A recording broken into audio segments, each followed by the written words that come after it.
Thank you, Mr. Chairman, and thank you to all our witnesses today for being here.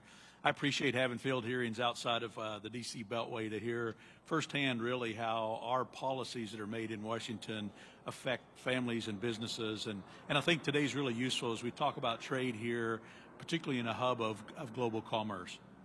There's strong bipartisan support for some of the trade themes we've talked about today, expanding markets for our manufacturers and producers, continuing the good work we started with USMCA, enforcing our existing agreements, and holding China accountable. I briefly want to touch on a nonpartisan common sense bill that I believe will help us in the competitive on a global stage and enhance our ability here at home to innovate and expand trade opportunities. The bill restores the immediate R&D expensing for American innovators and entrepreneurs, the American Innovation and R&D Competitiveness Act. I was joined with my Ways and Means colleague on the other side of the aisle, Congressman John Larson, and many others on this committee.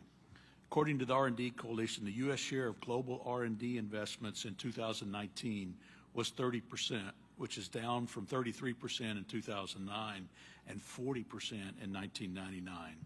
On the other hand, China, their global shares of R&D expenses gone up. It was 24% in 2019, a big jump from 5% in 2000 and 15% in 2009.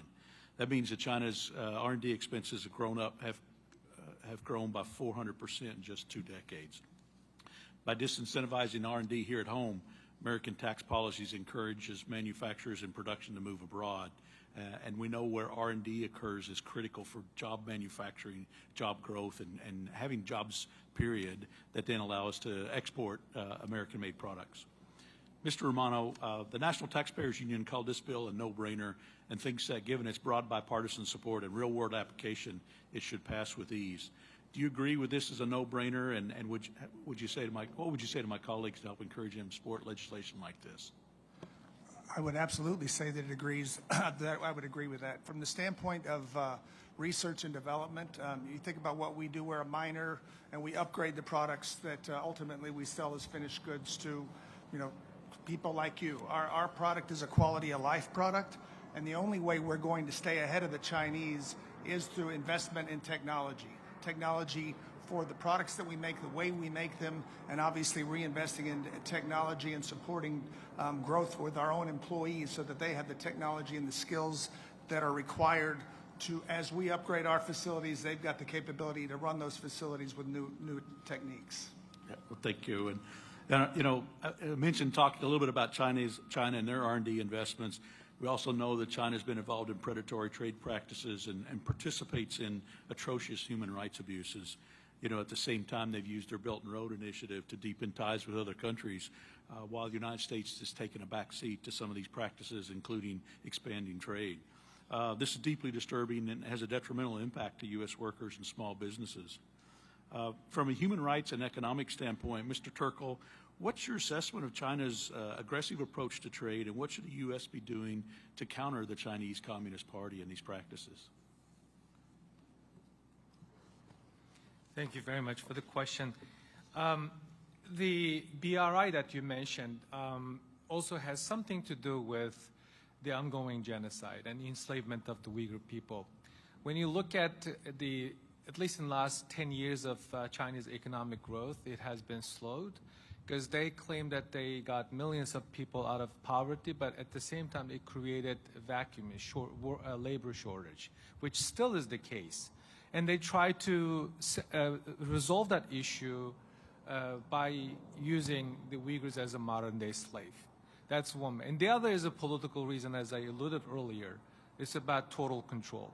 So one of the things that we have to do in order to address this is to look at the ways in which that we can not only fully enforce the existing laws, but also looking at new laws. One of the new laws that I think that would be very helpful is the modeling the FCPA, Foreign Corrupt Practices Act, to make human rights abuses, enslavement of Uyghurs, atrocity crimes, a law enforcement matter.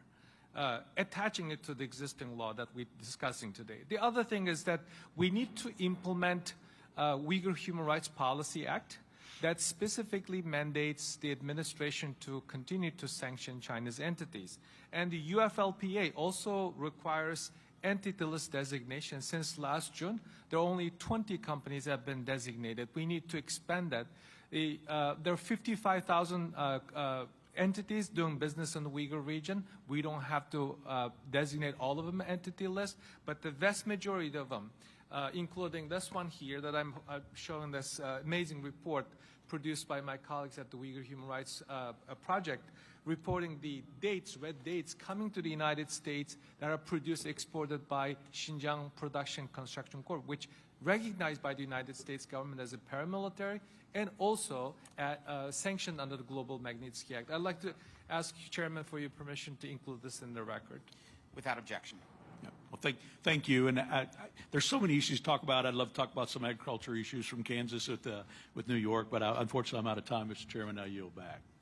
Thank you. I'd like to recognize